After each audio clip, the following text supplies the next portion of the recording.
ડીસા શહેરમાં કોંગ્રેસના ઉમેદવાર ગેનીબેન ઠાકોરનો ભવ્ય રોડ શો યોજાયો। બાબા સાહેબ આંબેડકરની પ્રતિમાને ફુલહાર અર્પણ કરી ગેનીબેન ઠાકોરે જાહેર રાજમાર્ગો પર લોકોનું અભિવાદન ઝીલ્યું। બનાસકાંઠા લોકસભા ચૂંટણીમાં કોંગ્રેસના ઉમેદવાર ગેનીબેન ઠાકોર ફરિયાજી આક્રમક અંદાજમાં જોવા મળ્યા હતા। ડીસામાં યોજાયેલ રોડ શો દરમિયાન બજાર વચ્ચે તેમણે શૈક્ષણિક સંસ્થાઓને બાનમાં લઈ બહેન દીકરીઓને હેરાન કરતા સામાજિક તત્વોને ખુલ્લી ચેલેન્જ આપી હતી। સાથે સાથે ગેનીબેન ઠાકોરે જાહેર સભાને સંબોધન કરતા જણાવ્યું હતું કે જનતા આશીર્વાદ આપશે અને હું જીતીશ તો સૌથી પહેલો મુદ્દો ગૌ હત્યા પર પ્રતિબંધ મૂકવાનો હશે।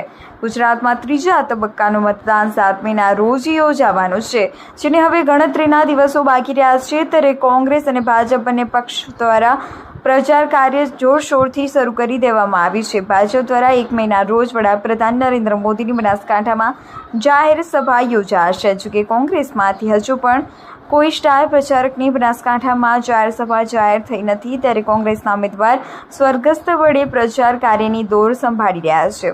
ત્યારે આજે ડીસા શહેરમાં કોંગ્રેસના ઉમેદવાર ગેનીબેન ઠાકોરનો રોડ શો યોજાયો હતો।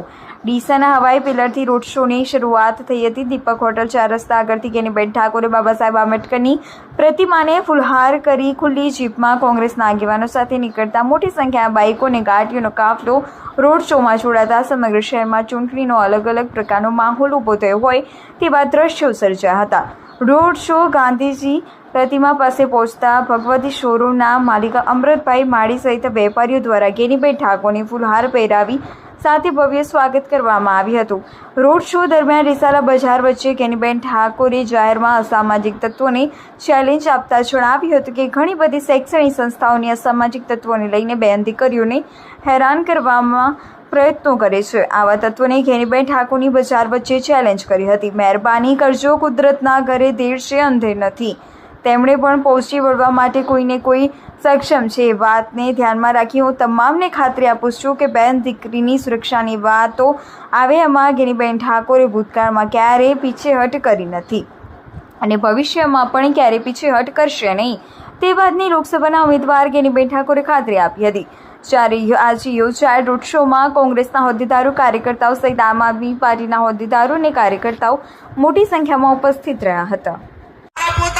કેટલાક મુદ્દા રહ્યા છે કે આપના આશીર્વાદથી બનાસકાંઠાની જનતા મને આશીર્વાદ આપશે તો સૌથી કેન્દ્રમાં ગૌ હત્યા અને ગૌ હત્યા પર પ્રતિબંધ આવે એ મારો સૌથી પહેલો મુદ્દો છે।